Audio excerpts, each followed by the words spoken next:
Hola, licenciado Raúl, muy buenas tardes. En esta ocasión, pues bueno, voy a realizar el video relacionado con la última actividad de nuestra asignatura, que está relacionado al ensamble de una PC. Bueno, en este caso yo no tengo un equipo genérico ensamblado, pero voy a utilizar una computadora de marca que prácticamente nos servirá para el mismo fin, que es hacer la explicación y mostrar los componentes que se necesitan para ensamblar un equipo de cómputo. Bueno, vamos a dar comienzo. Voy a utilizar esta máquina. Lo primero que vamos a hacer, pues bueno, ahorita la voy a destapar nada más para mostrar lo que es el gabinete. Aquí en este momento, pues bueno, tenemos el gabinete de esta máquina, que pues bueno, de principio pues tiene todo instalado. Pero en este caso, cuando nosotros vamos a ensamblar una máquina desde cero, lo primero que tenemos que hacer es analizar e investigar cuáles son los componentes de acuerdo a las características que queremos que tenga nuestra máquina. Por ejemplo, conseguir lo que es el gabinete, conseguir la motherboard, conseguir obviamente el procesador. Aquí es muy importante que el procesador que tengamos en mente, hay que elegir una motherboard con el zócalo correcto para ese procesador.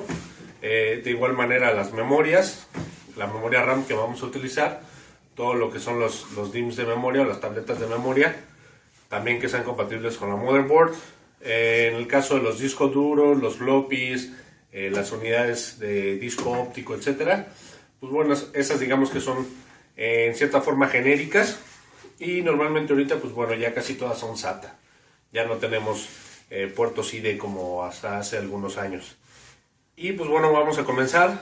Después de que ya tenemos todas las partes para ensamblar una máquina, que sería por ejemplo un gabinete vacío, una motherboard, una fuente de alimentación, un disco óptico, etcétera, vamos a proceder con el ensamble del equipo. En este caso digamos que tenemos el gabinete limpio, bueno, como si lo tuviéramos sin nada. Obviamente vamos a retirar la tapa primero, la tapa del gabinete, para por la parte de adentro. Lo primero que vamos a hacer es la motherboard, atornillarla o fijarla a donde va nuestro gabinete. Aquí, como pueden ver, pues bueno, la motherboard que tenemos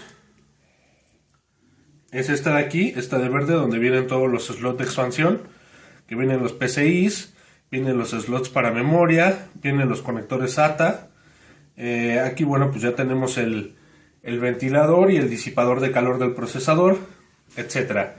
Entonces, lo primero que tenemos que hacer es, teniendo el gabinete en blanco, vamos a fijar todo esto que es la motherboard de nuestra máquina.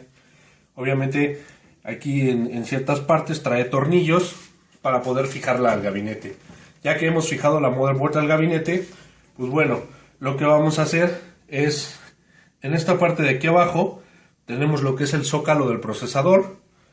Lo que vamos a hacer es colocar el procesador ahí en el zócalo. Previamente hay que llenarlo con una pasta térmica. Normalmente venden las jeringas de pasta térmica, que son las que van a ayudar a mantener de cierta manera fresco nuestro procesador, para evitar problemas de calentamiento más adelante. Bueno, después de instalar el procesador y fijarlo al socket por medio del segurito, pues bueno, vamos a instalar lo que es el disipador de calor y normalmente el ventilador. En como es un equipo de marca, pues bueno, vemos que trae el disipador, trae el ventilador y trae aquí esta carcasa de acrílico que ayuda a que entre bien el aire desde afuera, bueno, perdón, a que expulse bien el aire hacia afuera, para mantener fresco el procesador. Ya que hemos fijado la motherboard y que hemos colocado bien el procesador, el siguiente paso es colocar las memorias en cada uno de los slots. Estas tabletas que tenemos aquí, pues bueno, son las tabletas de memoria RAM. Como ven, aquí tenemos dos, cada una de 4 GB, para hacer un total de 8 GB de memoria RAM en este equipo. Posteriormente, ya que tenemos instaladas estas, pues bueno, si es que el espacio del equipo nos lo permite, podemos instalar la fuente de alimentación, que es esta. Esta podemos instalarla inmediatamente después de que instalemos la motherboard o aunque ya hayamos instalado el procesador y las memorias, siempre y cuando el espacio del gabinete nos permita hacerlo, porque hay algunos gabinetes que son reducidos, que no permiten instalar todo lo demás si antes no instalamos la fuente de alimentación. Bueno, ya teniendo instalada lo que es la motherboard, el procesador con disipador, etcétera, las memorias RAM, la fuente de alimentación, pues bueno, procedemos por ejemplo con el disco duro, que es este que tenemos aquí. Tenemos el disco duro y tenemos la unidad óptica, esta de acá, la unidad óptica y el disco duro. Y en la parte de abajo, aunque no se alcanza a ver muy bien, déjenme quitar esta unidad. Aquí está.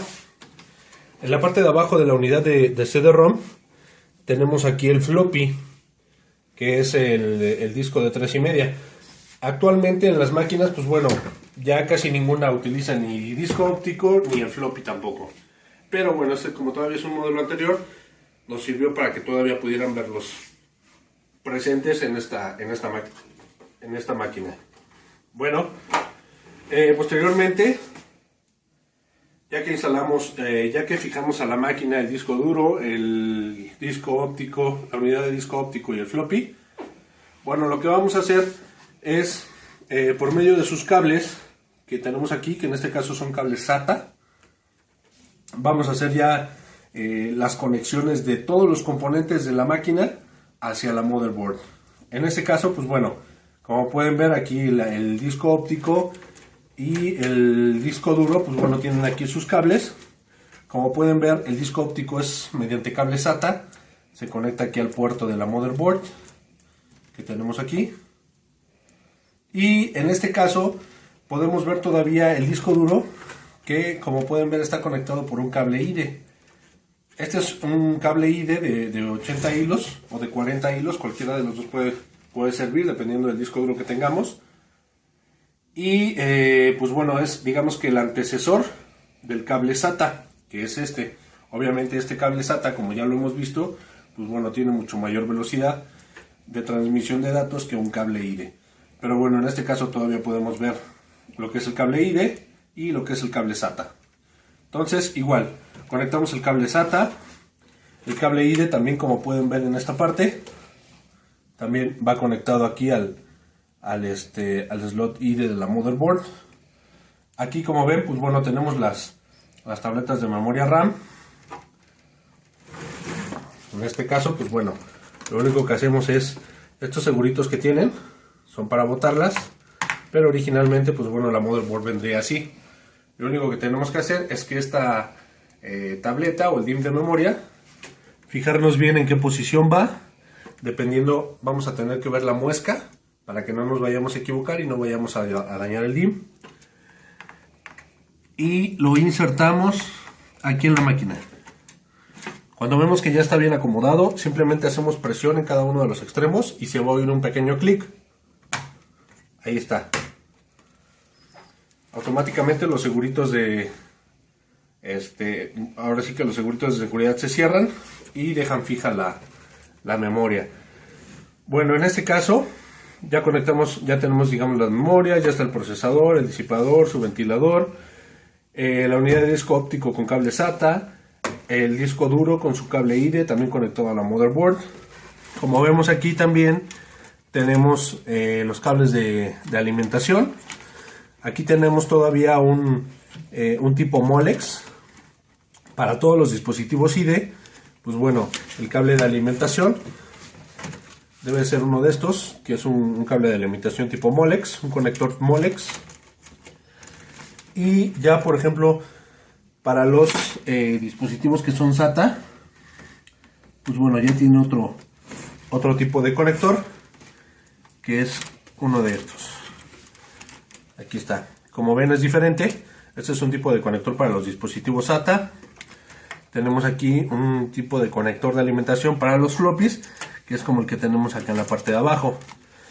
Todos estos, lo que es la alimentación o el voltaje para los diferentes dispositivos de la máquina, pues bueno, como pueden ver, van aquí todos conectados a la fuente de alimentación del equipo. Entonces pues bueno, ya tenemos todo perfectamente conectado. Igual aquí está el cable de alimentación que va directamente a la motherboard, que es la que alimenta la motherboard. Y bueno, prácticamente ya tenemos aquí todo conectado. También, bueno, es importante mencionar que todo debe conectarse manualmente a la motherboard. Por ejemplo, aquí el ventilador también se conecta aquí a la motherboard, que se va a alimentar mediante la fuente principal que alimenta la motherboard. Digamos que viene la fuente de alimentación, con este cable alimenta a toda la motherboard, y la motherboard a su vez alimenta aquí, por ejemplo, al ventilador y a otros dispositivos menores. Aquí tenemos, por ejemplo, las bocinas, que también, como pueden ver, pues van conectadas directamente a la motherboard. Tenemos también la batería, esta batería que tenemos aquí de este lado, que es muy pequeña, es como una batería de reloj.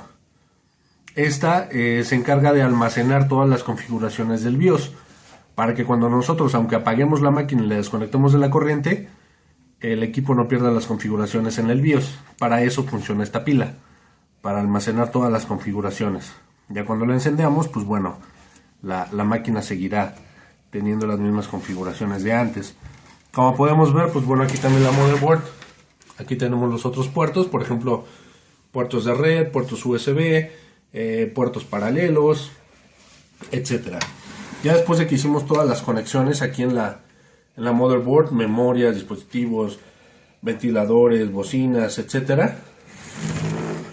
Normalmente también, pues bueno, se me olvidaba mencionar, aquí en estos son los conectores del panel frontal, que también en ocasiones son otros USB, o ahí también el botón de encendido, el botón de reset, van los LEDs también que indican la alimentación,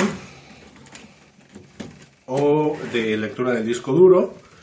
La parte de atrás, pues bueno, también como ya lo hemos visto, aquí ya están parte de los puertos que vienen integrados con la motherboard. En este caso, pues vemos aquí el de audio, que es para las bocinas, el del micrófono. Estos puertos ya son anteriores, son los puertos PS2, que es donde se conectaban antes los mouse y los teclados. Tenemos todavía un puerto paralelo, tenemos un puerto VGA, que es para el monitor, y aquí tenemos, por ejemplo, un puerto serial, que normalmente también era para conectar en ocasiones algún mouse o algún otro dispositivo de interfase. Tenemos aquí ya los puertos USB, en este caso tenemos 6 puertos USB. Tenemos aquí nuestro conector o jack para red, para conectar cables Ethernet. Y aquí tenemos, pues bueno, donde conectamos el cable de corriente para la fuente de alimentación, y este es el ventilador para la fuente de alimentación. Entonces, pues bueno, prácticamente en resumen, eso es todo lo que necesitamos para armar un equipo de cómputo. Primero, pues obviamente es el gabinete vacío. Fijamos la motherboard. De la motherboard instalamos el procesador, le ponemos el seguro en el socket. Instalamos lo que es el disipador de calor, el ventilador. Procedemos con los dispositivos como disco duro, lector de disco óptico y floppy. Los conectamos también a la motherboard. Instalamos la fuente de alimentación, también la conectamos a la motherboard. Instalamos las memorias, etcétera. Ya que tenemos todo perfectamente ensamblado, digamos que nos va a quedar el equipo así como tenemos ya todo conectado. Entonces, al momento de terminar, pues bueno, lo único que vamos a tener que hacer es ponerle la tapa al gabinete. Y listo, ya tenemos nuestro equipo de cómputo completamente ensamblado. Entonces, ahora lo que tenemos que hacer, pues bueno, es obviamente conectar primero todos los dispositivos. Como ya sabemos, pues bueno, el monitor, alguna impresora, que pues bueno, aquí todavía era paralelo, pero ya puede ser por USB, el teclado, el mouse, las bocinas, el cable de red o internet, etcétera, y al último ya el cable de corriente. Encendemos nuestra computadora y pues bueno, ya debe de funcionar sin problemas, y podemos utilizarla y ver toda la información de lo que tenemos en la máquina a través de nuestro monitor. Bueno, licenciado Raúl, eso es todo por mi parte respecto a esta actividad de ensamble de PC. Espero que haya sido entendible el video. Y pues bueno, quiero agradecerle de antemano todo el apoyo y la guía que nos brindó a lo largo de este semestre en su materia de temas selectos de arquitectura computacional. Y pues bueno, esperamos muy pronto volver a vernos más adelante. Muchísimas gracias y que tenga un buen fin de semana. Hasta luego.